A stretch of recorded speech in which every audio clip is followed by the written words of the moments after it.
Students question number 2 में identify the properties that justifies. तो यहाँ पे आपको कुछ रिजल्ट्स लिखे हुए हैं, तो इस पर कोई प्रॉपर्टी अप्लाई हुई है रियल नंबर की, तो आपने बताना है कि कौन सी प्रॉपर्टी जो है ना यहाँ पे अप्लाई हुई है। जस्ट आपको ना ये ऑब्जेक्टिव वगैरह में आपसे ये क्वेश्चन ना पूछा जा सकता है। तो फर्स्ट क्वेश्चन में लिखा हुआ है 1 multiply by y minus two equal to y minus two. तो 1 से इसको ना लेफ्ट से मल्टीप्लाई किया गया y माइनस टू को 1 से। तो इसमें स्टूडेंट आपने याद रखना है कि आपसे 1 जो होता है उसको मल्टीप्लिकेटिव आइडेंटिटी कहते हैं, multiplicative identity.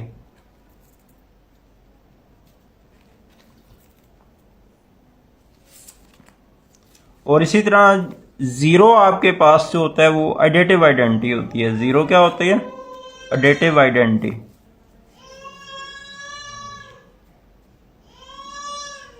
Zero additive identity और 1 मल्टीप्लिकेटिव आइडेंटिटी।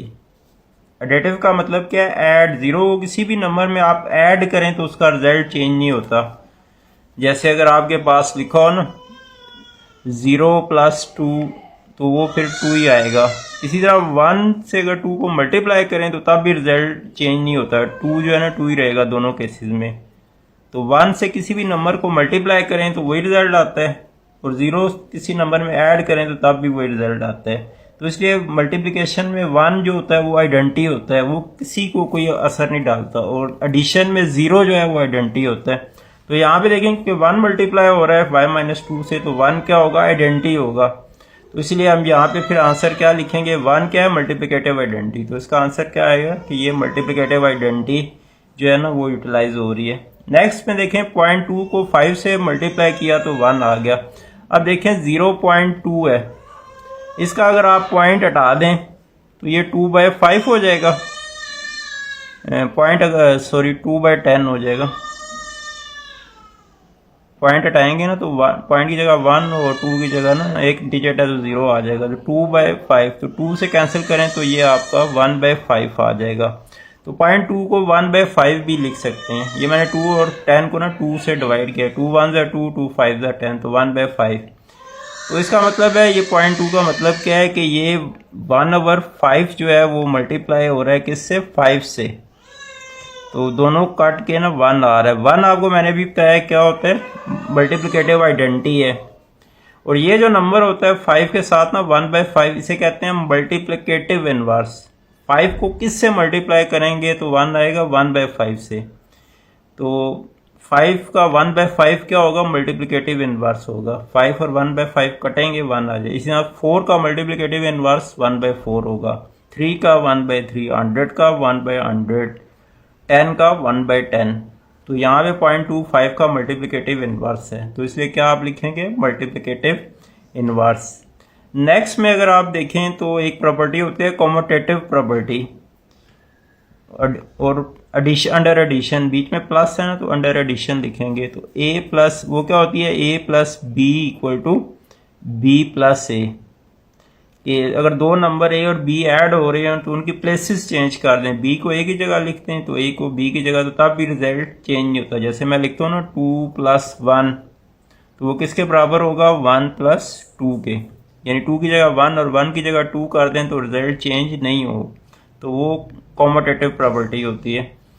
तो यहाँ पे देखें, इसमें यहाँ पे a और इसको b समझे, तो ये क्या हो गया? a plus b। और यहाँ पे देखें b इधर आ गया, b y था ना तो y इधर आ गया, और ax + 2 था वो इधर आ गया। तो यही वाली प्रॉपर्टी बन रही है ना, a प्लस b और b प्लस a, और बीच में इक्वल आ रहा है।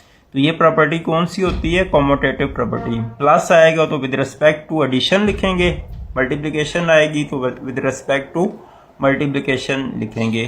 तो यहाँ पे इस केस में आपके पास क्या बन रही है? Commutative property with respect to addition.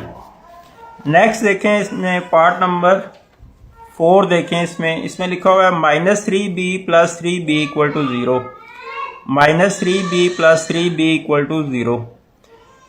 तो जैसे अगर आपके पास लिखा हो ना -b + b = 0, तो ये जो -b होगा या -2 + 2 = 0। तो ये 2 का -2 क्या होगा? ये आपके पास एडिटिव इनवर्स होगा। जैसे अभी हमने पढ़ा था ना 5 का 1/5 मल्टीप्लिकेटिव इनवर्स है। 5 को 1/5 से मल्टीप्लाई करें ना 5 और 5 काट के 1 आता है। इसी तरह एडिशन में जीरो आइडेंटिटी होती है तो इधर हम जीरो लिखते हैं, वहां पे 1 था क्योंकि वो मल्टीप्लिकेटिव आइडेंटिटी थी, यहाँ पे जीरो है। तो 2 में क्या ऐड करें तो जीरो आए तो -2, बी में क्या ऐड करेंगे जीरो आए -b। इसी तरह 3b में क्या ऐड करेंगे जीरो आए तो 3b में क्या ऐड करेंगे -3b तो जीरो आएगा। तो इसका मतलब है 3b का -3b क्या होगा, एडिटिव इनवर्स होगा। तो इसका आंसर क्या होगा, एडिटिव इनवर्स। नेक्स्ट देखें, इसमें यहाँ पे ना फिर 3 नंबर आ रहे हैं तो इसमें एक प्रॉपर्टी होती है एसोसिएटिव एडिशन की, कि अगर आप पहले ए और बी को प्लस करें और फिर उसका रिजल्ट में सी करें तो वो अगर बराबर हो कि पहले हम बी और सी को प्लस कर लें और उसमें फिर ए को ऐड करें, तो अगर ये रिजल्ट बराबर हो तो इसको कहते हैं एसोसिएटिव प्रॉपर्टी। तो यहाँ भी देखें ये ए और बी प्लस हो रहे हैं और उसके बाद तीसरा नंबर ना सी -1 है वो इसमें ऐड हो रहा है, और इधर यहाँ पे आपके पास फिर ए है और यहाँ पे बी और सी जो है ना वो ऐड हो रहे हैं। इसको आप यूं समझ लेना कि ये आपका x + 5 और c आप समझ लें -1 है आपका, और यहाँ पे आप फिर क्या करेंगे, a को ऐसे ही लिखेंगे x को, और b और c, b आपका 5 है और c क्या है -1। तो ये देखें ये रिजल्ट इक्वल होता है कि पहले आप फर्स्ट और सेकंड को सॉल्व करें और उसमें फिर थर्ड को, तो वो अगर बराबर हो पहले सेकंड और थर्ड को प्लस करें फिर फर्स्ट को, तो वो रिजल्ट बराबर हो तो उसे कहते हैं एसोसिएटिव। तो एसोसिएटिव में 3 नंबर होते हैं। इससे पहले हमने कॉम्यूटेटिव प्रॉपर्टी पढ़ी है, उसमें 2 नंबर होते हैं, a + b = b + a। Associative में 3 होते हैं और बीच में प्लस जो है ना आ रहा है, तो इसलिए associative property with respect to आप एडिशन लिखेंगे। नेक्स्ट देखें इसका पार्ट नंबर 6। इसमें आप देखें मल्टीप्लिकेशन भी है और एडिशन भी है। तो एक ही प्रॉपर्टी है मैथमेटिक्स में जिसमें मल्टीप्लिकेशन और एडिशन दोनों आते हैं। जैसे उसको यूं लिखते हैं, इसे कहते हैं distributive property. a × b + c equal होता है a को पहले b से मल्टीप्लाई करें और प्लस फिर a को c से मल्टीप्लाई करें। तो ये जो मैंने प्रॉपर्टी लिखी है इसे कहते हैं डिस्ट्रीब्यूटिव लॉ। तो डिस्ट्रीब्यूटिव लॉ जो है वो उसमें 2 प्रॉपर्टीज एट अ टाइम होती हैं, एडिशन भी और मल्टीप्लिकेशन भी। और किसी प्रॉपर्टी में देखें एट अ टाइम 2 ऑपरेशन नहीं है, प्लस और मल्टीप्लाई, या प्लस होगा या मल्टीप्लिकेशन होगी, दोनों एक साथ नहीं होंगे। तो यहाँ भी देखें ये 3 है, a की जगह, b की जगह 2 और c की जगह -y। तो 3 पहले 2 से मल्टीप्लाई हुआ, जैसे a b से तो 6 हो गया, और फिर -3 + 3 से -y से मल्टीप्लाई होगा, माइनस प्लस, और ये 3y। तो ये कौन सी प्रॉपर्टी है, डिस्ट्रीब्यूटिव प्रॉपर्टी ऑफ मल्टीप्लिकेशन और सब्ट्रैक्शन, या एडिशन भी आप कह सकते हैं। एडिशन सब्ट्रैक्शन आमतौर पे एक ही ऑपरेशन ना कंसिडर किया जाता है। तो ये आपके पास सेकंड क्वेश्चन का आंसर आ जाएगा। तो अब स्टूडेंट हम क्वेश्चन नंबर 3 पे मूव। क्वेश्चन नंबर 3 है represent the following on a number line. ये कुछ नंबर है, इनको भी आपने नंबर लाइन पे जैसे क्वेश्चन नंबर 1 किया था ना उस तरह से करना है। तो फर्स्ट है x < 0। वो तमाम नंबर जो 0 से लेस हैं उनको आपने नंबर लाइन में रिप्रेजेंट करना है। अब यहाँ पे क्या है, x < 0। x < 0 का मतलब क्या होता है, 0 से छोटे या नेगेटिव नंबर। तो यहाँ अपने नेगेटिव नंबर्स को शो करना है। तो नेगेटिव नंबर क्या होंगे, 0 के लेफ्ट साइड पे, इस साइड पे, लेफ्ट वाली साइड पे, और 0 से इस साइड पे देखें 1 2 3 4 ये पॉजिटिव नंबर होते हैं। तो इसलिए हमारा ग्राफ 0 से लेफ्ट पे होगा, नेगेटिव साइड पे। तो ये मैं लिखूंगा 0 -1 -2 -3 -4 एंड सो ऑन। तो 0 से स्टार्ट हो रहा है तो यहाँ आप एक सर्कल डालेंगे और उसके बाद ये एरो ना इधर डाल देंगे। अगर लेस के साथ इक्वल या ग्रेटर के साथ इक्वल भी आ जाए तो फिर ये एंड पॉइंट भी शामिल हो जाता है, फिर आप इसको शेड कर देते हैं। लेकिन अगर ये नीचे लाइन ना हो तो फिर आपने इसको सर्कल ही रखना है, इसको शेड नहीं करना, और इस साइड पे एरो लगा देंगे तो ये बन जाएगा x < 0। नेक्स्ट देखिए पार्ट नंबर 2 जो आ रहा है उसमें -3 x < 3। तो -3 और 3 के दरमियान जो है ना वो आपने ग्राफ इसका बनाना है। तो -3 और 3 के दरमियान ना पॉइंट लगा लेते हैं। 3 यहाँ से 0 1 2 3 4 और इधर -1 -2 -3 -4। तो -3 और 3 के दरमियान लगाना है, तो इनको हम इस तरीके से ना मिला देंगे, तो ये आपके पास इसका ग्राफ आ जाएगा -3 से लेकर 3। और इसके भी एंड आपने सर्कल लगाने हैं, लेकिन शेड नहीं करना क्योंकि यहाँ पे इक्वल का साइन नहीं है, तो एंड पॉइंट शामिल नहीं होंगे। एंड पॉइंट जब शामिल होंगे तो फिर शेड कर देते हैं, जब नीचे भी लाइन यहाँ पे ना लेस के नीचे भी लाइन होगी। तो इस केस में लाइन नहीं है तो आपने ओपन सर्कल लगाने हैं। नेक्स्ट देखें पार्ट नंबर 3 में है x is greater than equal to -8। -8 से बड़े जो नंबर हैं वो आपने लिखने हैं। तो -8 स्टार्टिंग पॉइंट है और इसमें नीचे भी लाइन है, तो इसका मतलब है -8 पे आपने शेड भी करना है। तो ये मैंने पॉइंट लिखे हैं -8 से लेके 2 तक।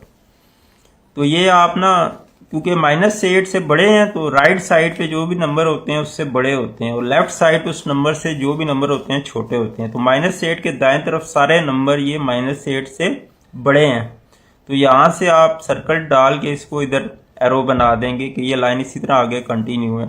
और इसमें शेड इसलिए किया है कि नीचे ग्रेटर के साथ ना लाइन भी है, इक्वल ग्रेटर देन और इक्वल है, तो x is greater than equal to -8 आ जाएगा। पार्ट नंबर 5 देखें, इसमें x ग्रेटर देन 0 है। जैसे हमने ये पार्ट नंबर 1 किया था, x इज लेस देन 0, इधर लाइन लगाई थी। अब ग्रेटर में क्या होगा, 0 के दूसरी साइड लाइन लगाएंगे।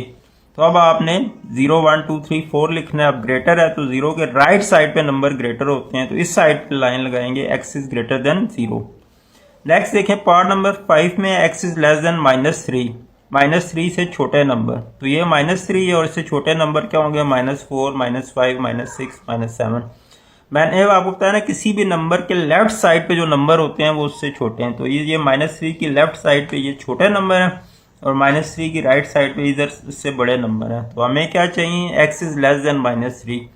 अब इसमें भी इक्वल नहीं है तो ओपन सर्कल डालेंगे, शेड नहीं करेंगे, और छोटे नंबर चाहिए तो राइट साइड पे इसके एरो लगा देंगे। तो ये आपके पास इसका ग्राफ आ जाएगा। इसी तरीके से पार्ट नंबर 6 में है -4 is less than x is less than equal to 4। तो -4 और 4 के दरमियान ना आपने पॉइंट लगाने हैं। तो मैंने -4 से लेके 4 तक ये पॉइंट लगा लिए।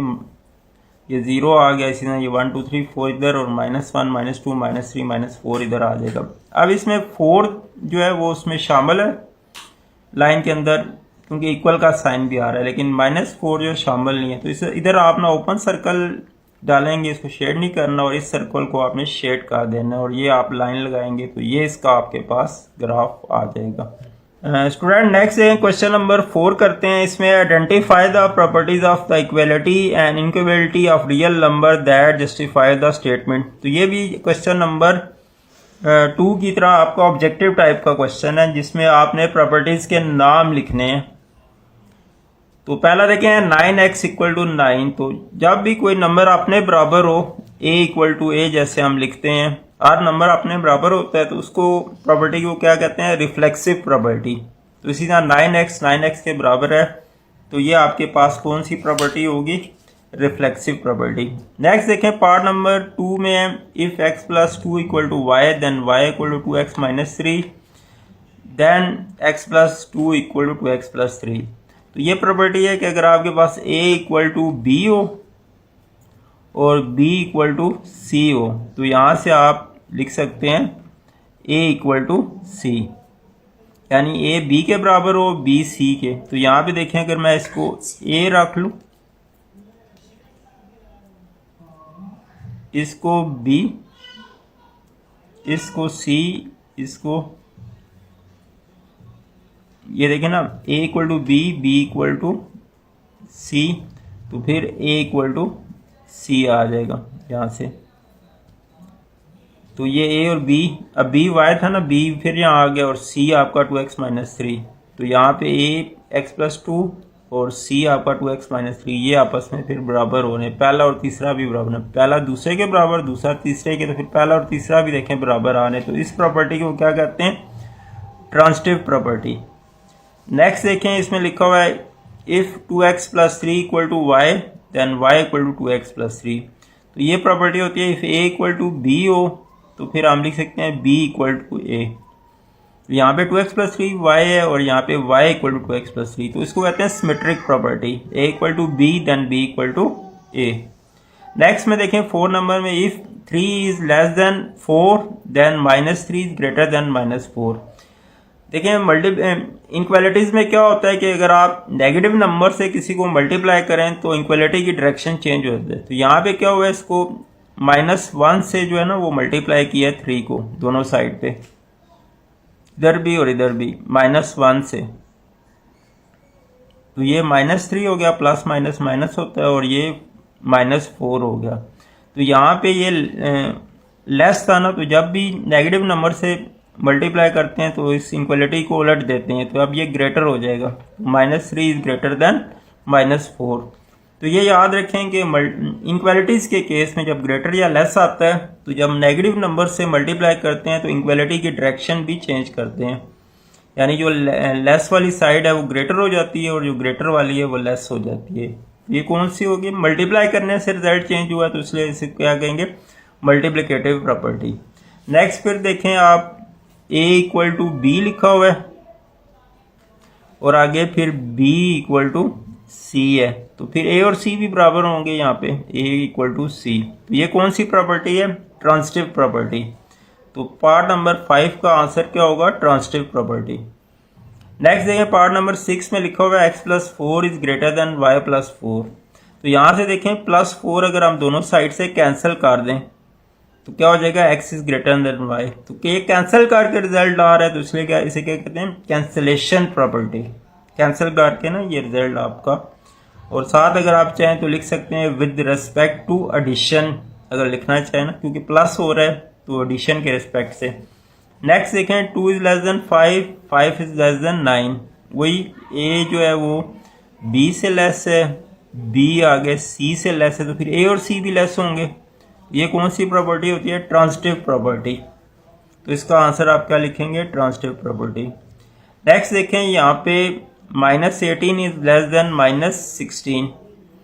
अच्छा, इसको आप ना यहाँ पे दो इसके आंसर बन सकते हैं, -18 इज लेस देन -16 है। देखें अगर हम इसको -2 से डिवाइड करें ना, तो जब भी -2 से मल्टीप्लाई या डिवाइड करते हैं तो इक्वलिटी की डायरेक्शन भी यहाँ पे ना चेंज होती है। तो इसको आप ना मल्टीप्लिकेटिव प्रॉपर्टी भी लिख सकते हैं, मल्टीप्लिकेटिव प्रॉपर्टी।